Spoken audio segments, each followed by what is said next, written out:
Bonjour et bienvenue dans une nouvelle vidéo d'Apodi Project. Aujourd'hui nous sommes dans le sud-ouest de la France, toujours en Chalosse à Montfort, chez un apiculteur qui va nous raconter un petit peu son parcours, pourquoi est-ce qu'il est apiculteur et surtout nous montrer son rucher. A tout de suite, on vous emmène avec nous.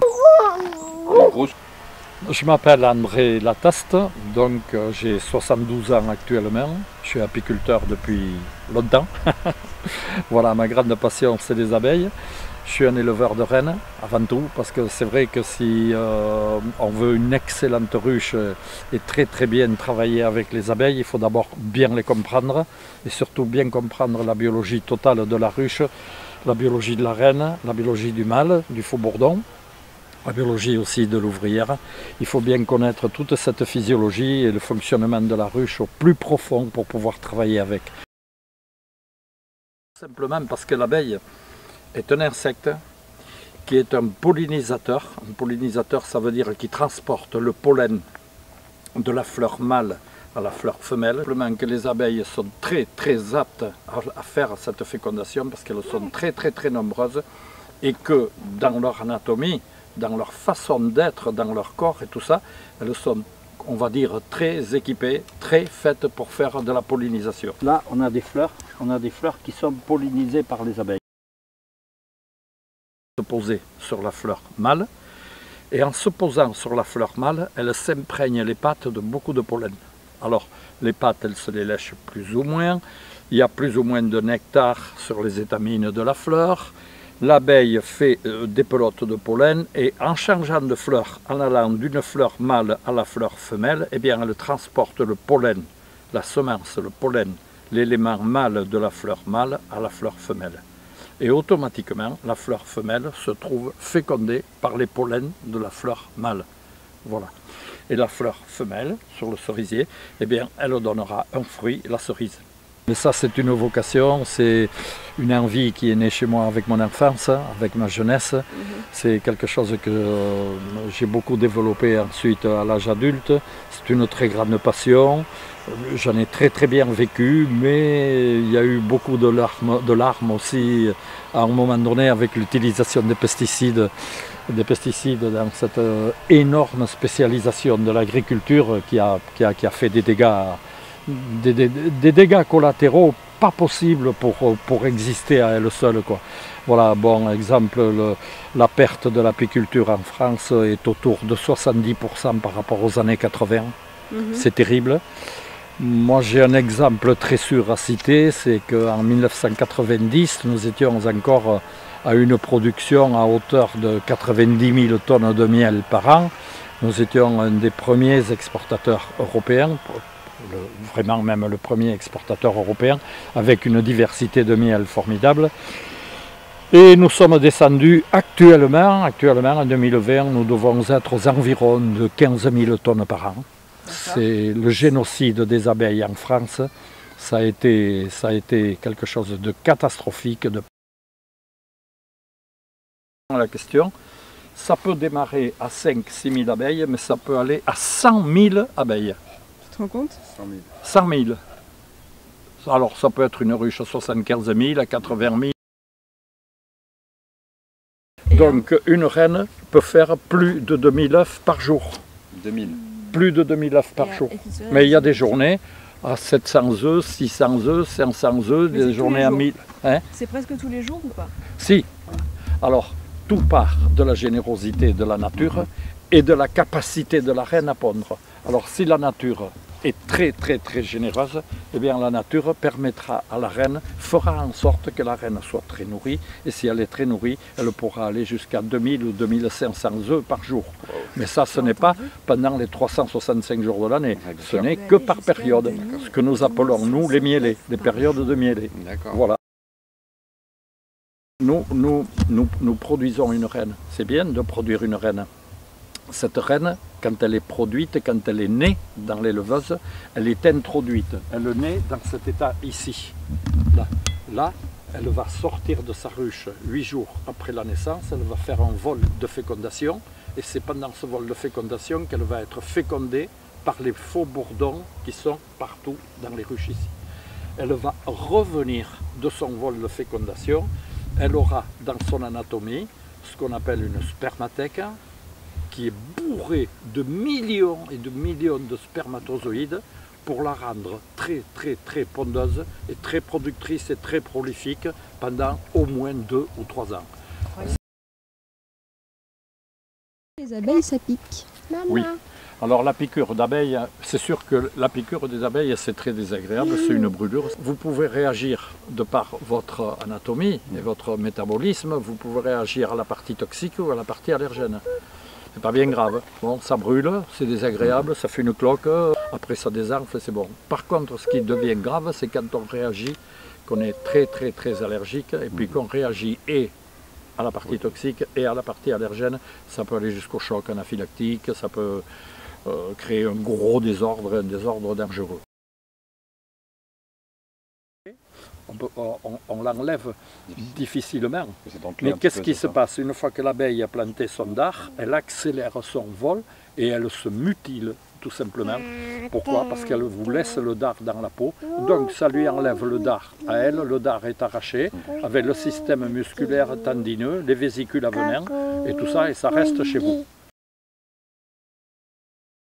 Il y a plusieurs raisons de piquer chez l'abeille. Par exemple, si je vais me balader trop près de l'entrée de la ruche, là, à l'entrée de la ruche, tenez, on va voir l'entrée de la ruche là, il y a des gardiennes ici.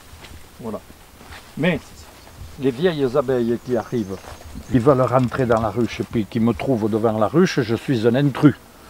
Et là, comme je suis un intrus, eh bien, pic, hein, pousse-toi de là.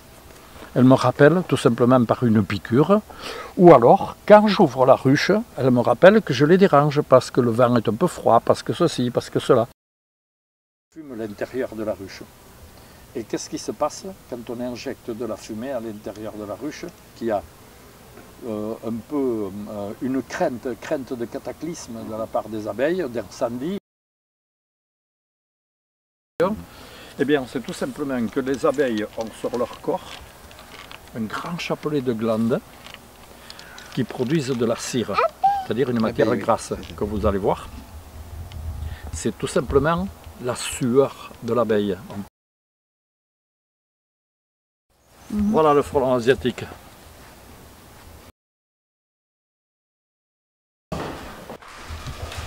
Qu'est-ce que ça sent bon? 15 kg de miel. 15 kg. Voilà ce qu'est le miel dans les ruches.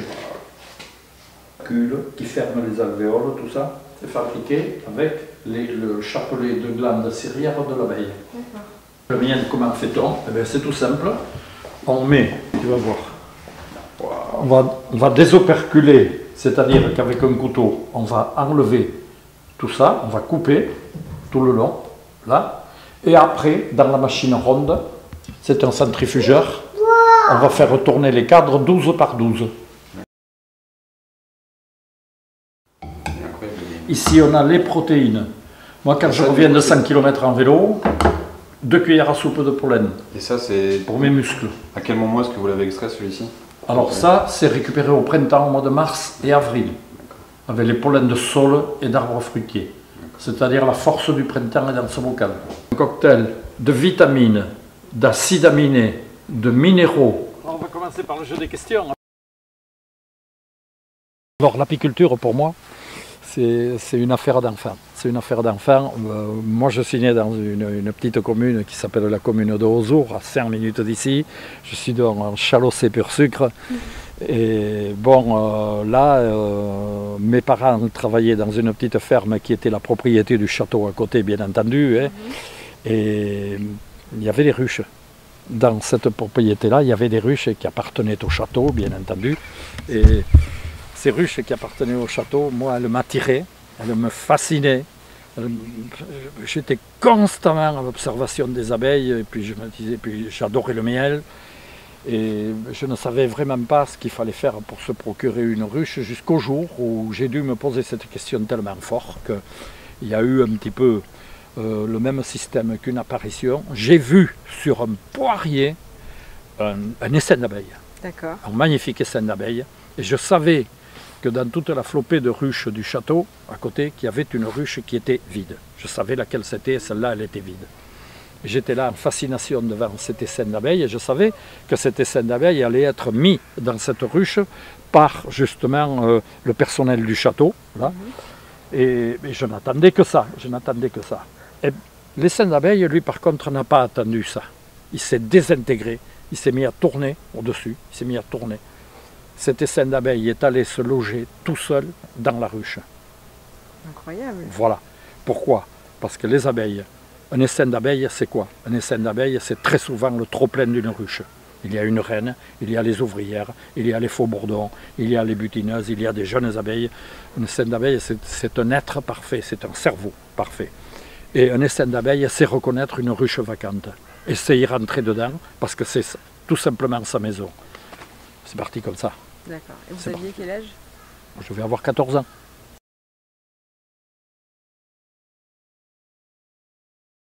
Ce que j'aime le plus dans mon métier, eh bien, figurez-vous que là, je suis peut-être un petit peu à l'envers de beaucoup de monde, de par mon tempérament, de par ma jeunesse, de par mes formations et puis de par mon caractère, hein, tout simplement. Hein. Ce que j'aime le plus, c'est la production des abeilles. De cette passion, qu'est-ce que vous leur conseillerez de faire pour devenir eux-mêmes apiculteurs? Alors, pour devenir apiculteur, je pense qu'il y a une condition sine qua non au départ. D'accord. C'est plus qu'un rêve, c'est une idée ancrée. Savoir trouver les interlocuteurs qu'il faut pour se former. Et moi, ce que je dirais aux jeunes qui ont envie, aux jeunes, aux moins jeunes, ou même aux gens âgés qui veulent faire de l'apiculture, c'est de ne pas mettre la charrue devant les bœufs, c'est qu'on ne part pas pour acheter une ruche devant laquelle on ne saura rien faire parce qu'on ne connaît rien. Non, c'est de se former pédagogiquement et de se former justement biologiquement parlant sur la vie de l'abeille, la vie de la ruche, la vie des trois castes, le fonctionnement des trois castes, et ensuite on pourra commencer chez un apiculteur à se faire accueillir, à manipuler, mais ne pas arriver comme ça et se dire dans 8 jours je suis apiculteur, non, parce qu'on ne fait pas une infirmière en 8 jours, on ne fait pas un informaticien en 8 jours, on ne fait pas un très bon charpentier ou un très bon dieseliste en 8 jours. Non, il faut savoir qu'une formation apicole, ça pourra prendre 1, 2, peut-être 3 saisons. Tout dépend si on est très doué et tout. Mais je dis, commencez par le commencement. Surtout, documentez-vous très fort sur la biologie de la ruche et faites-vous accueillir par des gens qui ont le métier en main. Toujours former les gens gratuitement, je ne demande rien à personne. Je n'ai pas passé une seule année de ma vie sans avoir un ou une stagiaire, ça se passe très bien. Mais restons modestes, je le répète. Moi, ce n'est pas parce qu'on vient chez moi qu'on va être forcément devenir un apiculteur clac-clac d'un claquement de doigts. Il y a ceux qui ont tenu le coup, il y a ceux qui l'ont tenu un peu moins, il y a ceux qui l'ont tenu pas du tout. Voilà, j'accueille du monde. Et j'ai tous les ans au moins un stagiaire. C'est se dédier de mars à octobre, vous m'aviez dit, ouais. se dédier de voilà. mars à octobre. Voilà, c'est vrai que le réveil du printemps, la mise en ruche des essaims, l'aspect sanitaire des ruches se vérifie au printemps et on démarre une apiculture au printemps. Et on hiverne des ruches à partir du 15 août. Vous voyez, je survole là. Et on finit l'hivernage au 15 octobre pour des raisons de nourriture solide ou liquide, pour des raisons sanitaires, pour des raisons de changement de reine, tout ça. C'est une chronologie qu'il faut respecter et qui est mariée avec le temps.